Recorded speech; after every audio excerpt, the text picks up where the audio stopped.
Good day to you, Guyana, and welcome to another edition of Facing the Nation. I am Malika Ramsey. Thank you so very much for joining us this week. Today we are going to be talking about solid waste management, especially where Georgetown is concerned. About 2 years ago, that would have been when the APNU AFC administration took office. Georgetown basically went wild because people saw a new pleasure. I should say they received a new joy from cleaning up our city, and everybody got on the bandwagon, and that momentum lasted for months. People felt good walking around the clean city and so forth.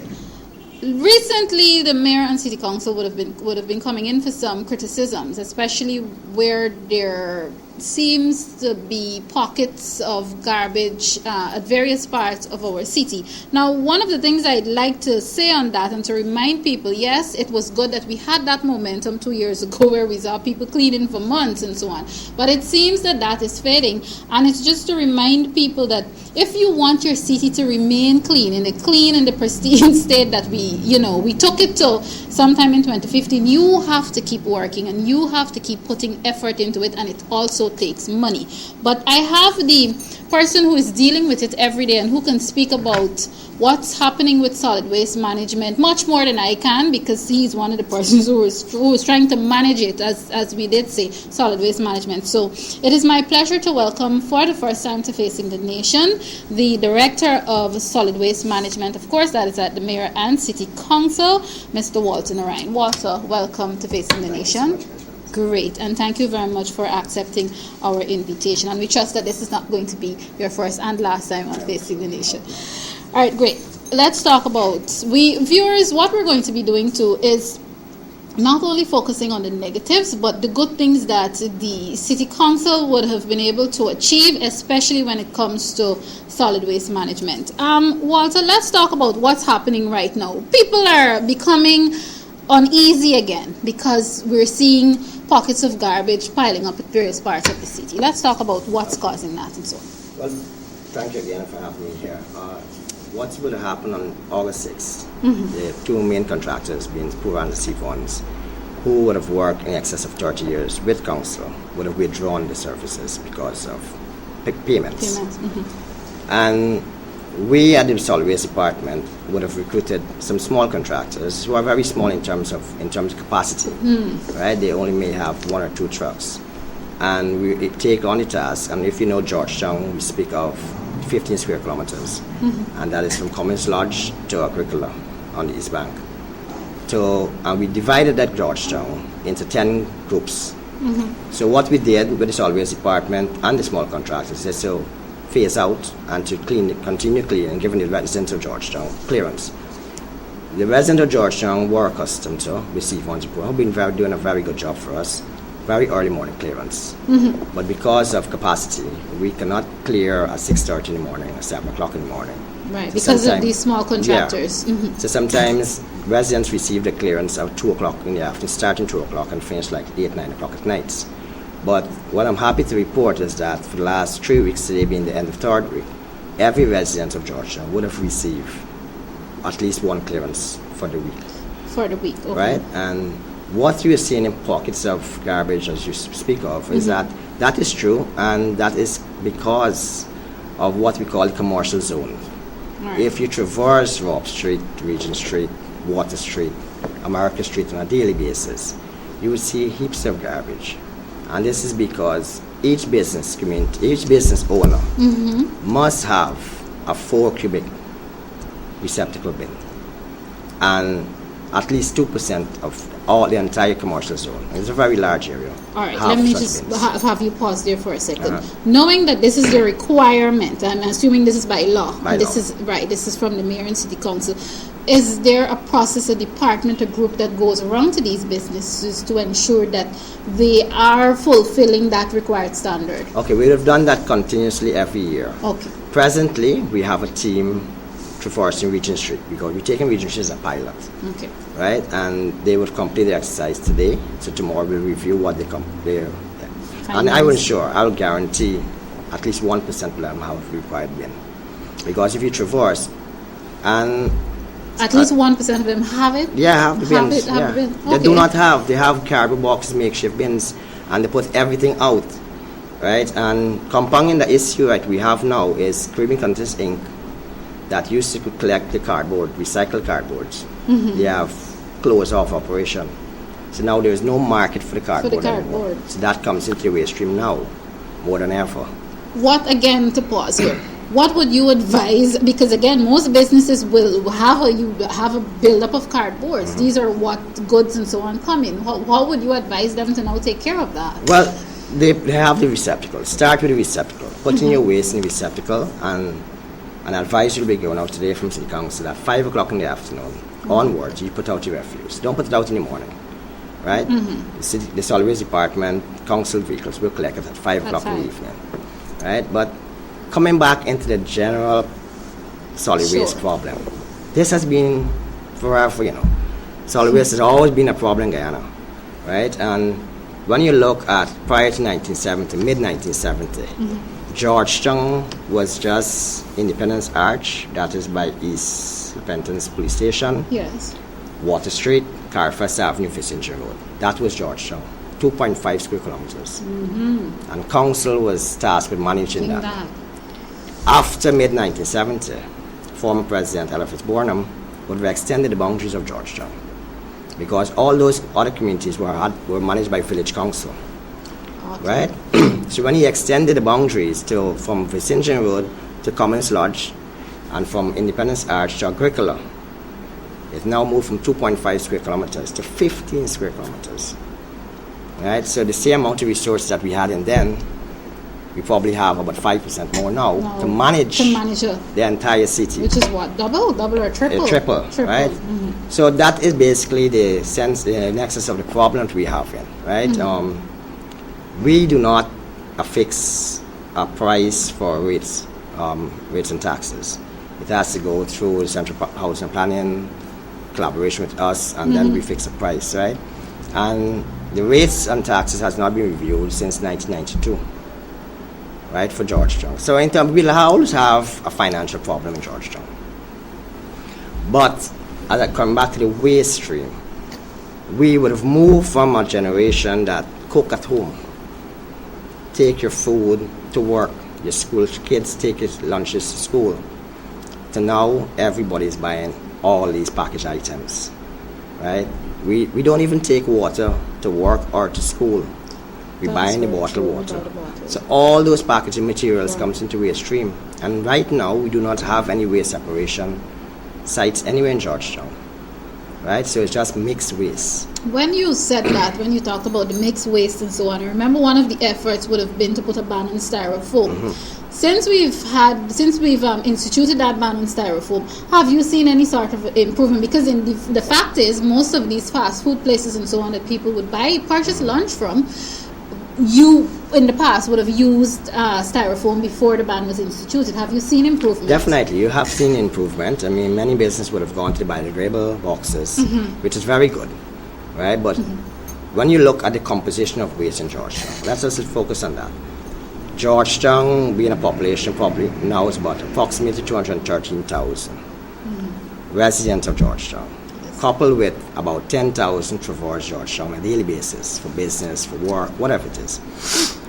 So when you look at that, the composition of waste, 50% of the waste generated, which is about 234 tons of garbage a day, right? Now, 234 tons, right? 50% of that is organic or food waste that is being disposed of landfill, and that is basically resource dump or buried. What we were attempting to do very early in the year is to do composting with the food component. If we take the food component out of the waste stream, what you have remaining is just the plastic, the paper, and the cardboard boxes, right?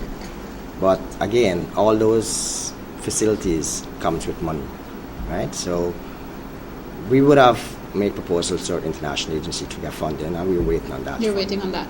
I can remember as a child, I saw my parents from time to time. They would have burn garbage, utilize a part of the yard, and they would burn garbage. Is there is there a danger in that? Would you advise against it now for people who Please do not burn. Don't because burn. when you burn, there are a lot of toxins get into the air, right? And with the movement of air, it gets into your house and you can get sick. So that's why, no, our bylaw is very clear, do not burn. Do not burn. And Right? that's in the law. It is a law. Okay. The law, it is a beautiful, beautiful piece of legislation. Honestly, if you ever read Chapter 2801, imagine households, right? Your house.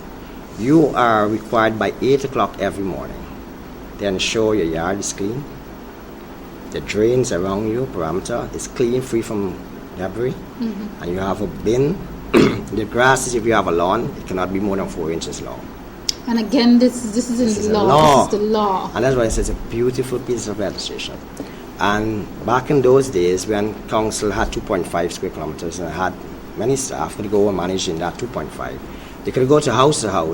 I don't know if you, Malika, would have noticed it. Behind the back door of your home had a card where the inspectors used to paste. Yes, I can remember the car. Yeah, I can They remember used to seeing come something in and it. used to initial that they're certified that the yard is keeping. If it's not, you can be charged, right? But now, because of population movement, people will move out to Georgetown, new people come in. They do not know the law. Walter, what would it take? Because again, you keep saying, and it is a fact that this is the law, it is in the law. What would it take for us to, what is the word I'm looking for, to activate, for want of a better word? Massive PR.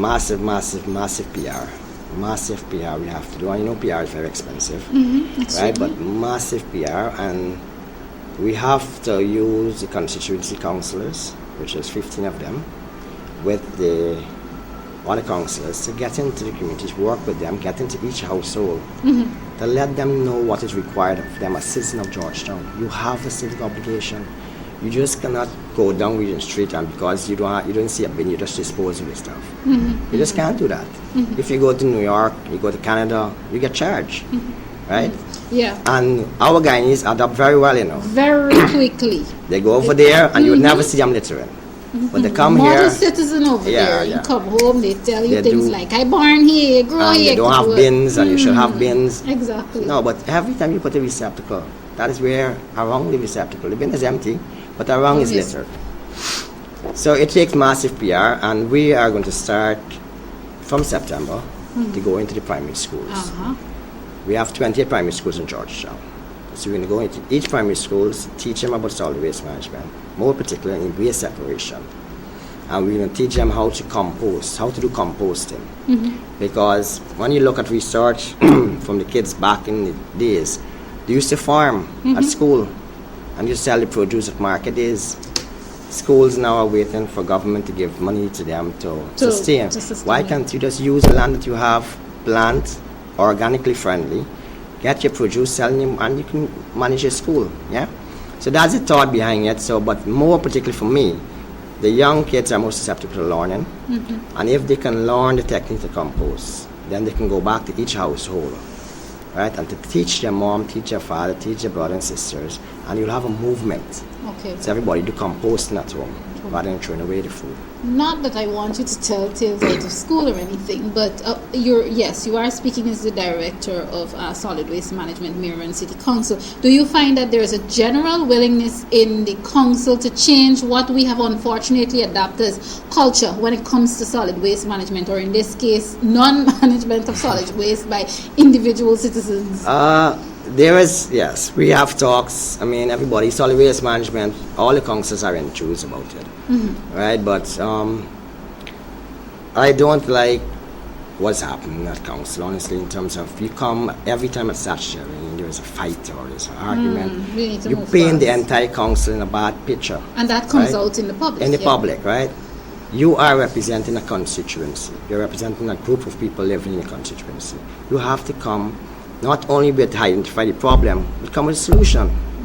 Great administration might not know everything. Yeah. But if you come with a solution, it's very easy. Anybody can identify a problem, you know. Anybody can look at council and say, there's a problem. Yes, but come with a solution, right? And to fix every problem, it comes with a financial cost, right? How are we going to get this money to do that, right? So if we can work in terms of solid waste management, go into the communities to teach, have community meetings, teach them. And when you look at the survey, Ministry of Health could help us with this.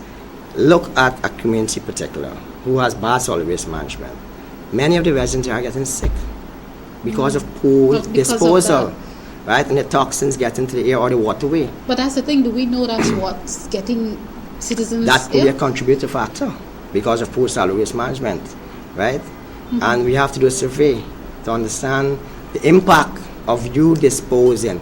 You know, back in the days, my mom would tell me this very eloquently. Mm-hmm. Anybody come and put anything there, the whole neighborhood is out on him. Exactly. Yes. Right? Why can't we go back to that culture? Why can't we go back to that behavior? We'll be neighbors, keepers, and look out. You would hear complaint, oh, my neighbor just jumped in front of me. Oh, right? And the other thing come with the other solid waste management is pet owners. I'm a lover of pets. I don't know. I remember. But they have the pets, they mind the pets, and when the pet die, they don't even want to bury it. Yeah, They'll they put it in actually a bag put it in a bag and put it with the it's regular really, really garbage, bad. and that is. It's really, really bad. But is there a danger at all in even burying it in your yard, or If you go to the depth, no. 6 feet is okay. 6 feet? Yeah, you Okay. bury in your yard. But it comes back, I would think, I have hope. I honestly have hope that we can change this country in terms of solid waste management, because I went to Japan in 2015. Okay. And Japan throw away nothing. Nothing. Every single component of the waste stream, they either recycle it or reuse it, Including fruit skins? including anything. Food screens or its compost. Art. Okay. The clothes that we might wear one time, I don't want to throw away again. They'll put on a button if it's missing and give it to somebody who need of Who it. need it? Right? They don't dispose of anything. Right? And that is where we have to shift from where we dispose of any and everything to reducing our waste. If we Reducing waste. reduce our waste at the household level, my job become easier.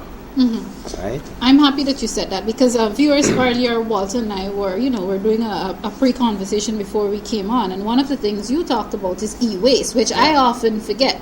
Now, what's your advice to people who may have an old stove or an old refrigerator, for example, cell phones? How do we take care of that if Guyana is in the capacity to? I mean, we have to be, because we're using these things, but what is the level of our capacity to get rid of that sort of waste? Well, what we in the council we call those kind of waste white goods or bulky waste. But you would know cell phones, the batteries, most of it are built in mercury. Mercury is very, very toxic, right? You can't bury mercury, right? Because it gets into your water stream, and mercury biomagnifies if you go to fish, if the bigger fish eat it, it gets large in terms of concentration. Towards you eat it. Lead.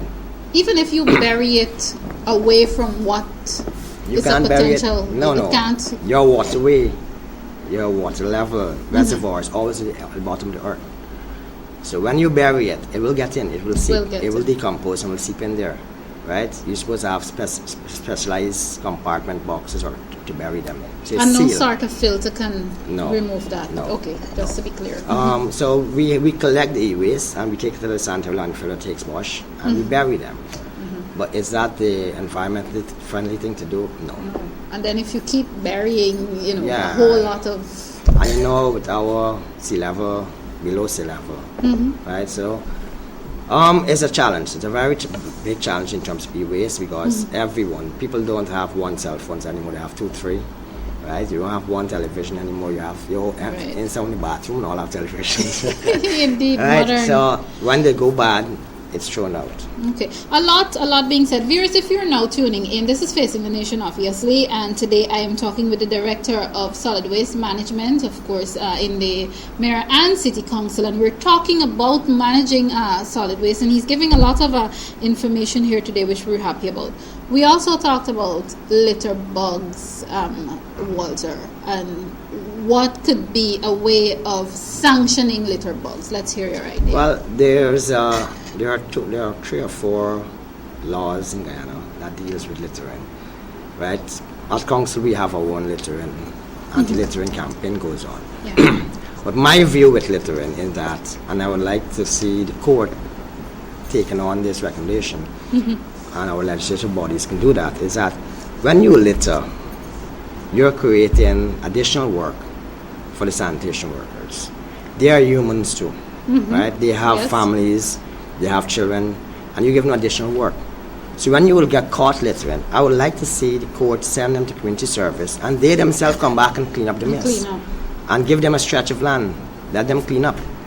And their friends and family are seeing this and they will deter them. It has worked very, very good in Jamaica. It has worked very good in New York, right, in littering.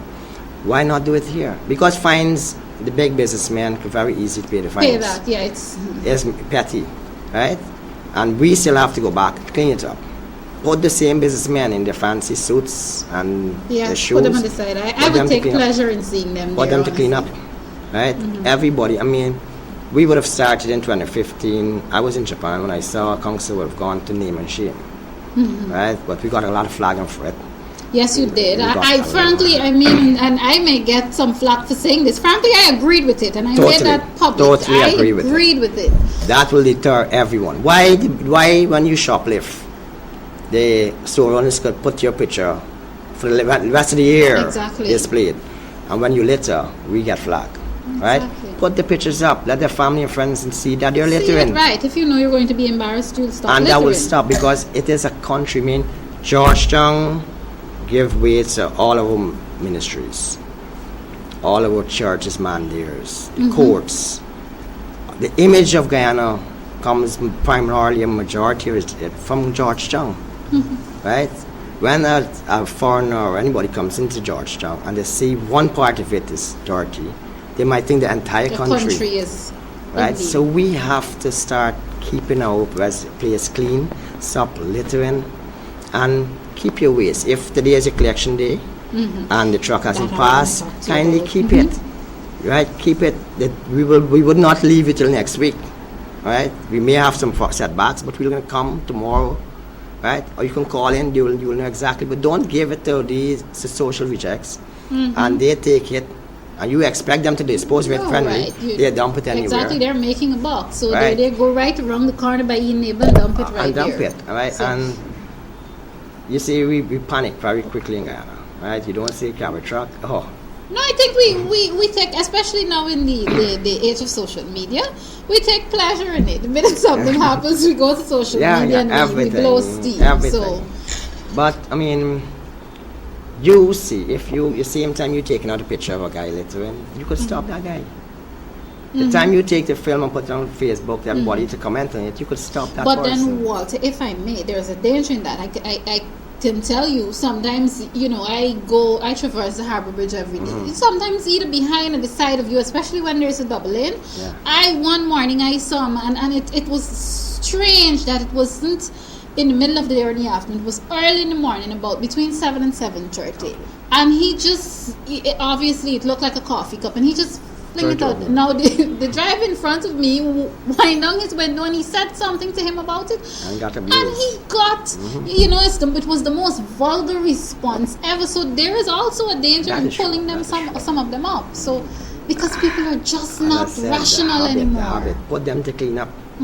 That is another thing. EPA is very strong. We don't have jurisdiction for the oceans, but that is another major problem. And that falls under EPA. Yeah, waste management of the sea. Right? But even to our alleyways, even to our drains, folks are throwing the plastic bags, and that's another major problem. When you go to the supermarket, you go to the markets, for every item you buy, the vendors are very quick to give you a plastic bag. Plastic bag, yeah. Now plastic bag takes over 100 years to decompose. One plastic bag.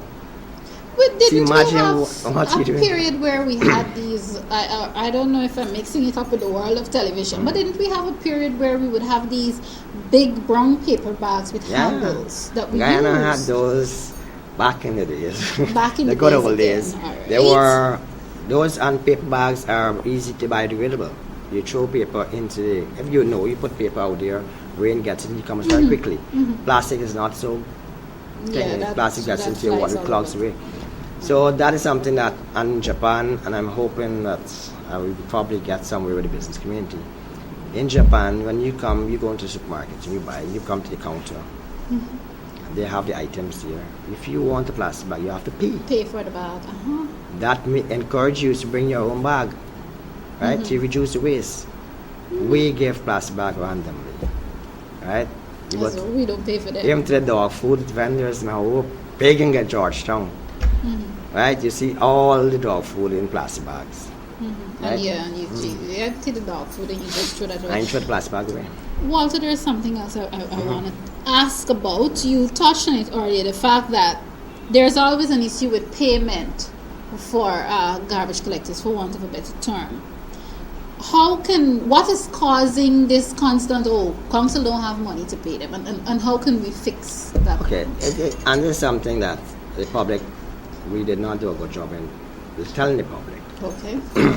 We always had problems with garbage collection payments. We always had. Because, we depend heavily on rates and tax. People coming in to pay the rates and tax for us to get money. We depend heavily on that, on the municipal markets, to get money at council. Right? After the election, 2015, and the president would have gone out to Independence Arch. And I don't know if you know it now, but he started a movement in Ghana. Yes. Right? Every and anybody was cleaning, right? And I was telling my staff, as soon as it started, I said, our work increased fourfold because we have to remove cartway. Everybody's cleaning and putting the stuff on the carpets. Right? Cleaning the drains, weeding, putting the stuff on the carpets. Now we didn't have the capacity to remove that, all of the waste that was generated, collect and remove, clean up. So we had to contract Porans and Sevons to remove them. So when you look at our expenditure to the contractor, our expenditure to the contract for 2015 is about 2 or 3 times more than any given year. Because, and you would have seen the evidence of the clean Georgetown. Right. All the alleyways cleaning, people were doing it voluntarily. Some were asking for money, but everybody was cleaning, right? But sustainability of that cleaning comes with a cost too. Yes. Right? But when they keep all the stuff up, we had to move them. We couldn't leave them there because it rains, it get back into the drain, and then they fit the purpose. They fit every purpose. So we had to ask Sevons and Porans to put the waste receptacle, and this is outside the contract with us. And that's what people ought to understand.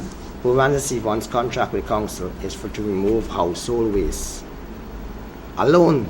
Not right? Commercial waste you call it? Right, that's commercial. Well, and the commercial waste in Georgetown, but for business community. But this is debris, right? And grass and stuff like that people weed and clean up. So we had to bring them additional expenditure we brought to council by removing it.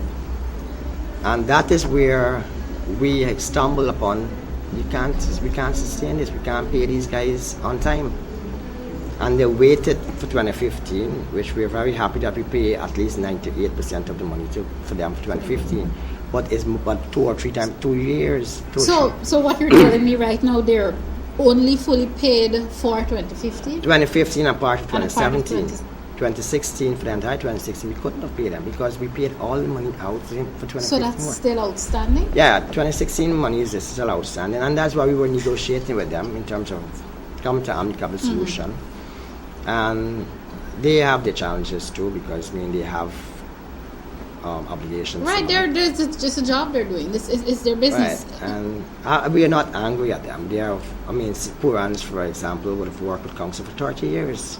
And Sevons 23 years, right? So they are our partners. We don't see breaking of any partnership with them, but it's just for council to get money now to pay them. Is there in you talked earlier about the small contractors that you're now utilizing, of course, and you did say we can't pressure them because they don't have the sort of capacity that Sevons and Porans would have. How confident are you in terms of the length of time that these small contractors could work to help keep the city clean? When you look at what the solid waste department have done, it look at the major areas that generate all the waste, which is, let's look at groups. Group 7, which is East Rumfeld, West Rumfeld, that area. Group 9, which is Charleston, Workmanville, Workhouse. Group 10, which is commercial. Group 8, which is Queenstown to Kingston. That area covers from Mandela, come back way back to Kingston. That is where you generate the most waste in Georgetown. And we took on that responsibility. And because they generate the most waste, the cost of removal is higher than the other outlying groups. So we took it upon ourselves to clean this area, right? And we will save some money. And we give the small contractors some not so Okay, so challenging. it's a case where the small contractors, you were already mixing them in Yeah, with yeah. the big ones, The big ones, Sigons right. and okay. So they are into small areas, which is not at a high cost to council presently, right? So we are very hopeful that we can pay these small contracts every monthly, right, on a monthly basis, Okay. right? And the money saved from the solid waste department doing this work could offset the payments that we have to see once in Purans. All right. Walter, I have to soon begin to wrap up my conversation with you, but not just yet. Currently, is there a schedule for that the small contractors are using to pick up, especially from residential areas, from residential communities? Yes, I don't know how much of it you can- there is a schedule. And I can speak of, say, Group 1 that is Commons Lodge to Bel Air. That is being done on Monday, on Mondays. right? Camerville, Kitty area is being done throughout the week, Monday to Friday. Lodge area is being done on Wednesday. North Rumfeld, South Rumfeld Park is being done on Friday. Agricola and Agricola area is being done on Thursday, Okay. right? The schedule is on my Facebook page, Yeah. and I could share it again, right? The commercial area, which is every day. Well, that has to be every day because you know people are complaining now day, if that's 2 or not 3 every times day. a day, right? They are being cleared, right? Kingston, Queenstown, which is Group 8, is being done every day, Monday to Friday. Okay. Right, so what we're looking at now is that areas that we have to go every day and do a little piece every day. Why not accumulate them and do that entire area in one day? In one day. Right, so we work into that. In that way, we'll save costs in terms of employment, in terms of fuel, and we will save the equipment to the trucks that don't have to go 5 days a week. Right, so we're looking to manage that properly, and my staff and I are working towards that. Right, and we are hopeful again. This mixed race story, I don't see it happening long for Guyana. Right, we want to start a pilot into a community or two to go into the communities to give them the different types of waste receptacle, And organic and inorganic, separate. and to teach them how to separate. And we're hopeful to get some business people to give incentives. But when we separate, even though we're separated, what are we going to need? A different set of collectors to collect each whatever Okay, we decide. the whether food it's plastic. component, okay, right? The organic component, that's the plantain skin, potato skin, Yes. rice, your chicken bone, your fish bone, all those are organic. That will be put in one container. Yes. That container will be collected daily, right? And we at the municipality will compost it, make fertilizer out of that, organic fertilizer. Okay. So Right? Inorganic waste will be collected on another day, and that will be taken to landfill. Right? But what we also plan for the year is, our plans is that the plastic bottles, I don't know if you know, IPA, I think it's somewhere in the East Coast, Eccles, I think. yes, They I recycle know. the plastic bottles, right?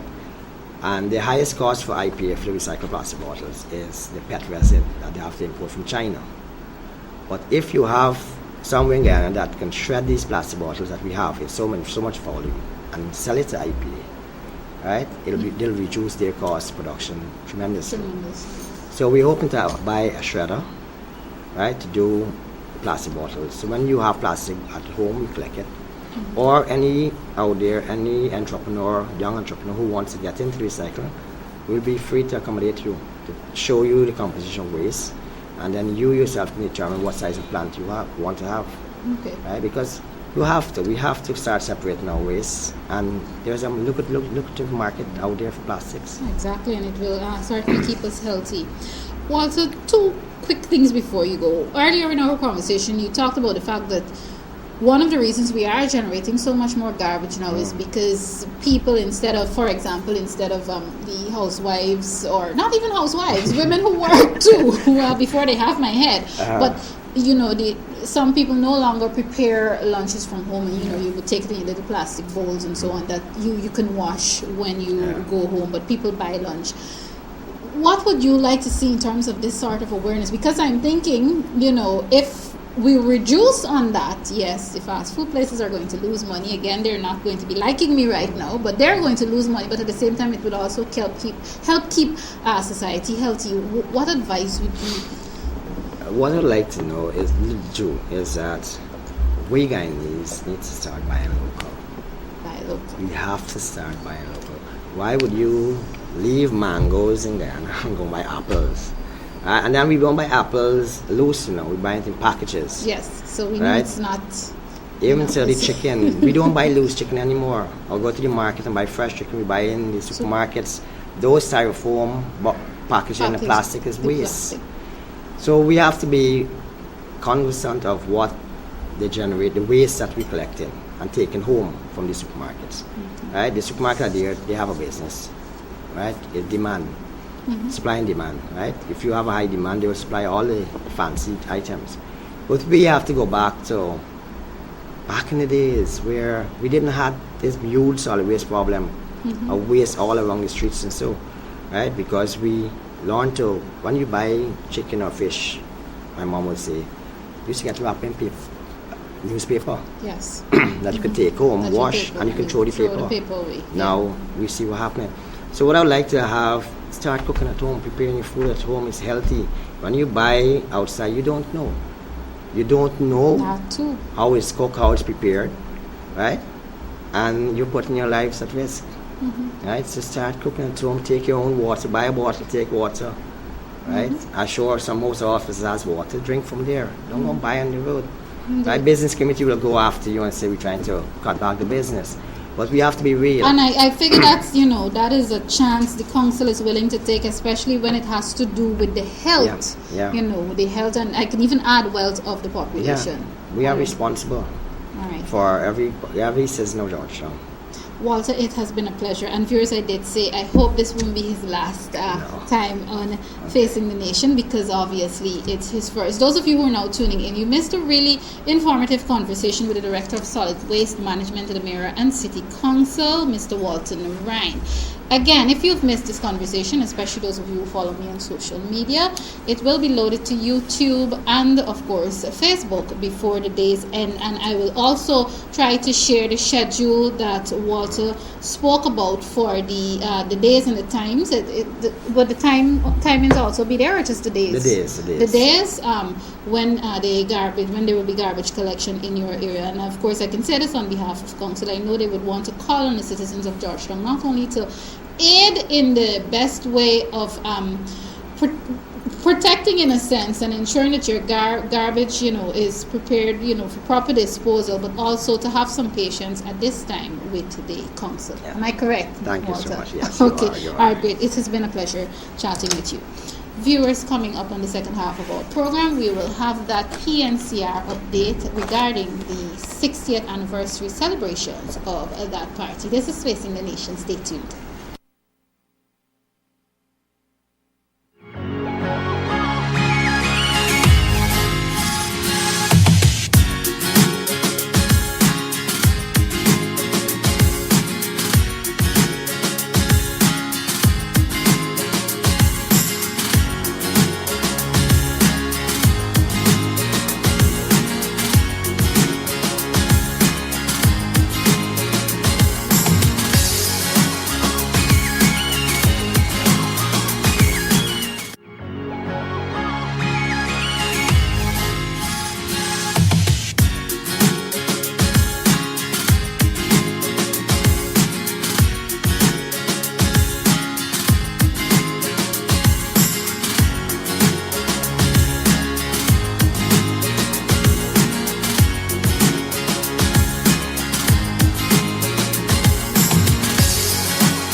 Thanks for staying with Facing the Nation, and of course, welcome back. Those of you who now joining, you missed a great first half, and that conversation would have been about solid waste management, which is very important to us at this time.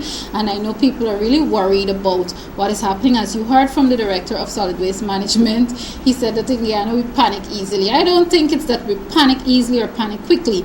I think because of social media, there is somewhere for us to vent easily, and the minute anything happens, I find myself getting into the unhealthy practice sometimes too. The minute anything happens, a simple pin drop, you take to social media and you write, because you have that power now, so you exercise it. But of course, you heard all from him. Again, those of you who are now tuning in, you missed that, you can catch that conversation on YouTube and on my Facebook page later on today.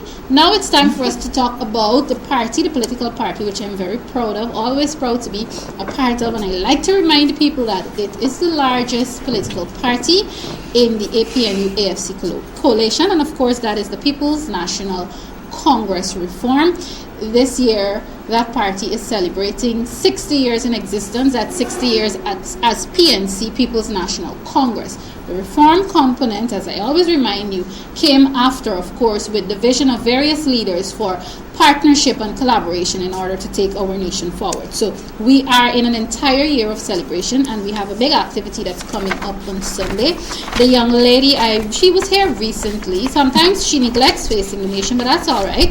We forgive her for that. She was here recently, talking about some of the activities, but today she's going to talk about one major activity in particular, and also the fact that she is the minister and the member of parliament responsible for a particular constituency. She'll also be talking about some of the work and some of the things that the residents of that area can expect to come. Of course, it is my pleasure to welcome back to Facing the Nation the chairperson of the 60th anniversary committee, that is for the People's National Congress Reform. She is also the minister within the Ministry of Public Infrastructure, the Honorable Annette Ferguson. Minister, welcome back to our program. Thank you very much, Malika. Pleasant afternoon to you, and to you wonderful viewers there in TV land. A blessed Friday afternoon to you. All right, and we're happy that you can come and bring some of that glow. You're looking extremely bright today. Oh, thank you. Pink. I love pink. My love. That is good. We have something in common then. All right, let's talk about what has happened since you were last here on Facing the Nation, especially when it comes to preparing and moving closer towards the various activities for our 60th anniversary. What's happening? Well, a lot has been happening, Malika. On Sunday, August the 27th, 2017, there will be a brunch, our 60th anniversary brunch. So this is one of the major activities. This will be held on Sunday at Congress Place of Fire. Tickets are out, wide in circulation. We have been receiving positive responses thus far. Okay. The time for the event is 10 hours, 10 a.m.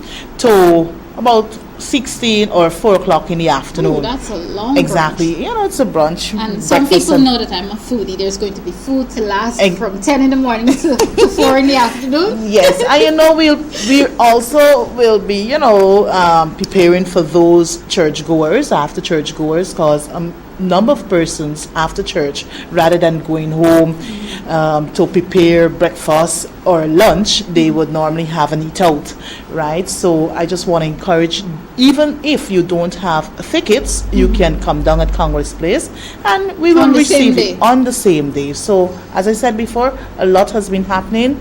Things are in place. My committee members, they're working around the clock to get things done. His Excellency will be in the house, other government officials, party members, the leadership of the party will also be there. So we just want to encourage persons to come down. I want to pause before you go, before you continue on it. The Minister Ferguson did advise that if you don't have tickets, you can come to Congress Place and you will be received on that day. But because I love my Guyanese people and I know you very well, I would just like to stress that she meant that when you come on the day, you will be able to purchase tickets or pay to enter. Exactly. I just want to be very specific and very clear about that. You're absolutely correct, Minister, Malika. continue, please. Yes, so some of the menu actually, we'll be having pepper pot, beef with beef only. Then we'll be having pepper pot with pork. We'll have cook up callaloo, cook up pigeon peas, fried fish, baked with saltfish, roti and puri. Let me see, boiled and fried. We'll have scrambled eggs, potato curry. I think it's Bajan choker or Bajan choker. Shine rice, barbecue, chicken will be in the house, plain rice. There's parboiled, garden salad, fruit salad, and the others. But let me just say that apart from these items for the brunch of itself, we'll be having a special bar, and that has been classified as the wild meat bar or the wild meat corner. And in that corner, you'll be having things like lava curry, iguana curry, duck curry, roast pork, chicken curry, black pudding and white pudding will also be there. But this particular bar or section on that day, this attracts a separate cost. Exactly, yes. Exactly. I remind you, viewers, it is a political party and we have to keep raising funds. Exactly. So, and I think the cost, it's manageable. Okay. I think $2,500, right, for any one of the dishes you would wish to have. So we have a lot in store for beverages. We'll be having the tea, coffee, juices, chocolate mix, I think. Then we'll have an elevated bar. So this elevated bar goes with the wild meat corner. Okay. So there you'll have your beers, your soft drinks, the shandy, the vodka, the scotch, the rum, the coconut water, to name a few. Music will also be in attendance. So, Sunday, 27th of August, there's no other place to be than Congress Place of Fire. Let's talk about, because of course in some of the advertisements, and people would have been asking, and I heard us, in the advertisement says on the lawns of Congress Place in terms of the accommodation, because even though we've been for the past week, with the exception of an hour or two ago, we had some rain, but before that we've been having really, really extremely scorching hot sun for the entire week. Let's talk about how we're going to be able to protect our skins, whether it's from rain or from sun. Yeah, the venue is well prepared as we speak. Tents are up. We'll be having in excess of 8 tents.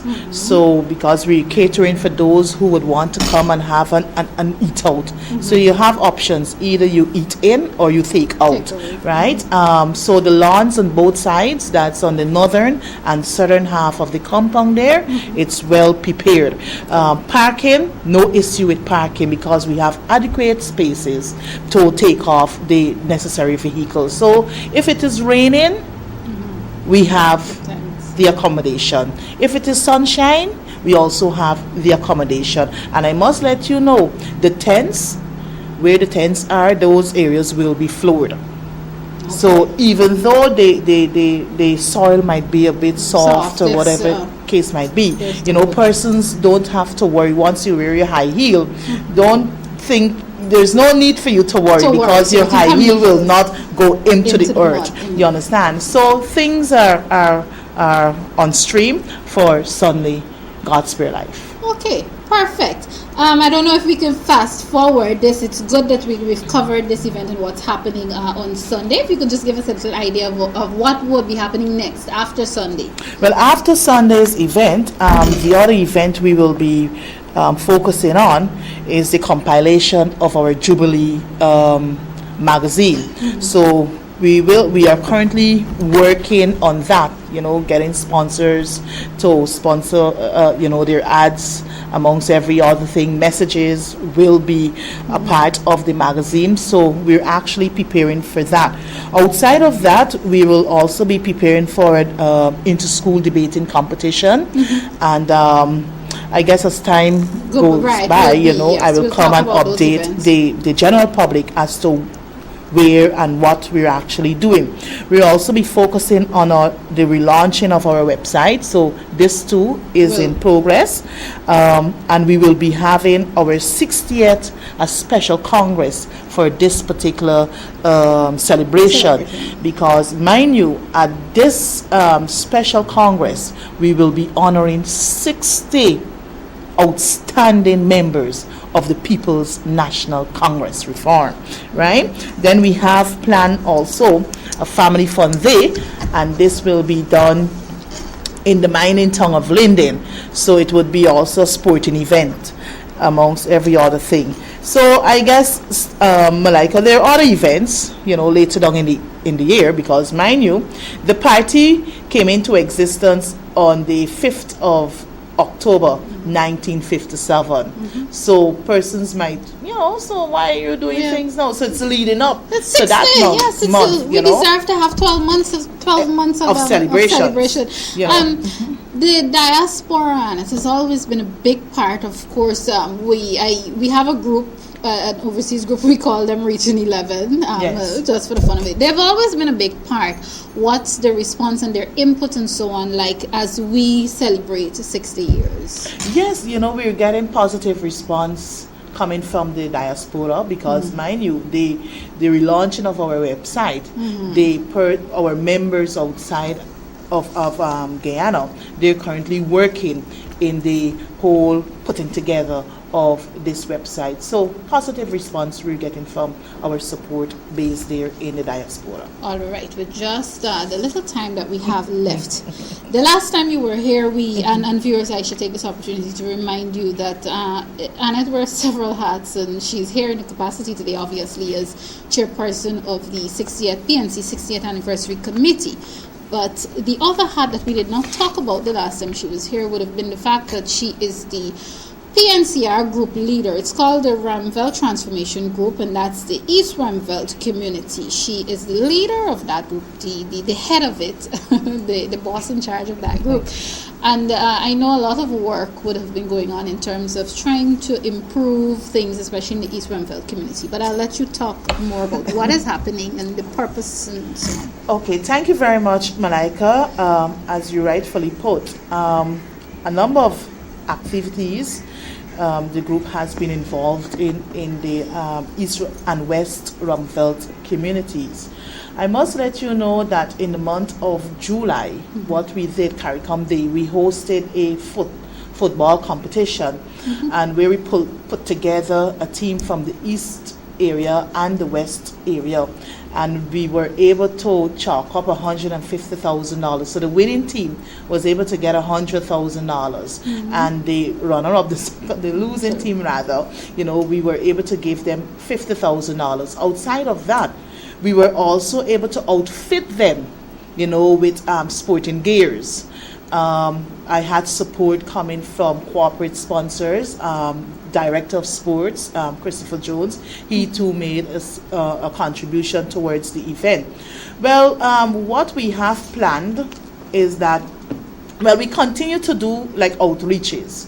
We will go to the various areas and sensitize the general public or the residents within that catchment area what the government is actually doing, bringing the message, because not everybody would, tune in to the news or to the television to get a constant update as to what the government is doing. So we go to them because we believe in order for our people or for us to stay connected, we must go tap on their doors and let them know what we are doing for them. So I continue to do work in my constituency. Just recently I was able to have a new bridging the East and West footpath bridge. I had that bridge redone through the Ministry of Public Infrastructure. I had a few street lights installed in the areas. I know residents, they have been making appeal for speed humps to be put in strategic areas, right? So that is one we will be addressing. The other thing I have in mind, we have a serious drainage problem, not only in the entire Georgetown, but communities are heavily affected, and then whenever rain falls, houses are threatened, So I'm working with one of the councillors to see how best we can have the main canal there cleared. So that is something that is currently on my plate to have executed. So basically that's what I want to report for the time being. Well said, Minister Ferguson. Thank you very much. Before you go, just another opportunity, another minute opportunity or so, for you to remind the viewers what to expect on Sunday. Well, as I said before, let me just reinforce it. To those of you who are viewing us here live at Channel 6 and you haven't purchased a ticket, it's not too late.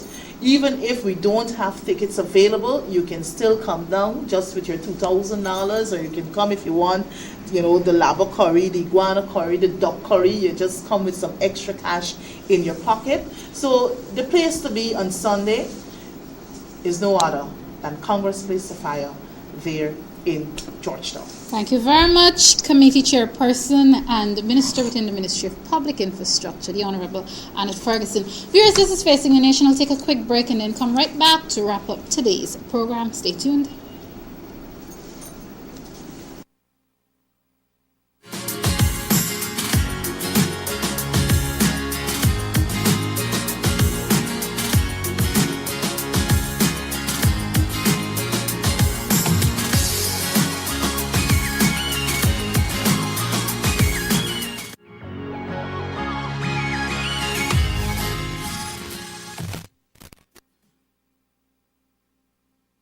Okay, viewers, it's time for me to leave you from today's program. I'd like to take this opportunity to thank very much the Director of Solid Waste Management at the Mayor and City Council, Mr. Walton Narine. Not only thank you to him for appearing on our program, but again, despite the challenges being faced, the City Council is working as hard as they possibly can to do what they can to keep our city clean. So at this time, I'd like to call on the residents to ensure that you support them in whatever way possible by doing what you should do. And it's amazing some of the things that he revealed here today, that some of the things that we should be doing are actually part of the law. So when some of us get emotional and we take to social media and we blow steam, and we abuse the mayor and city council and the councillors and the mayor and the town clerk and everyone. I'm not saying that they're blameless, but I'm saying that when we do that, sometimes we must take a step back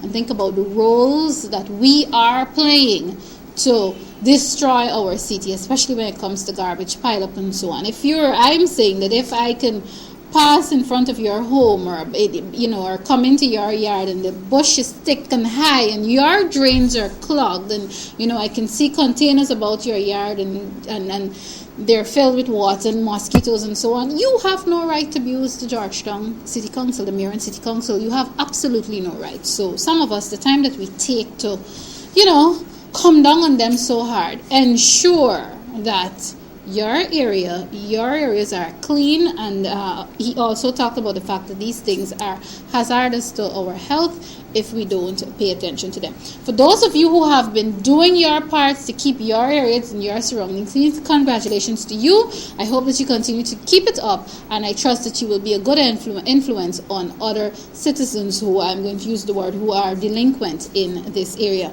Also, thank you very much to the People's National Congress Reform and to 60th Anniversary Committee Chairperson and Minister within the Ministry of Public Infrastructure, the Honorable Annette Ferguson, for appearing on today's program and giving us that PNCR 60th update. We're going to try to do this as often as we possibly can until we get to the actual major celebration day, which is going to be in October. If you've missed all of that, you're now tuning in. Unfortunately, it's time for me to wrap up today's program, but you can view the program, both halves, the first and the second half, on my YouTube channel, or those of you who follow me on Facebook, you can also catch the conversations there between this evening and tomorrow morning. I am Malika Ramsey. This has been Facing the Nation. Be good, Guyanese citizens. Take care of yourselves and take care of each other. Goodbye.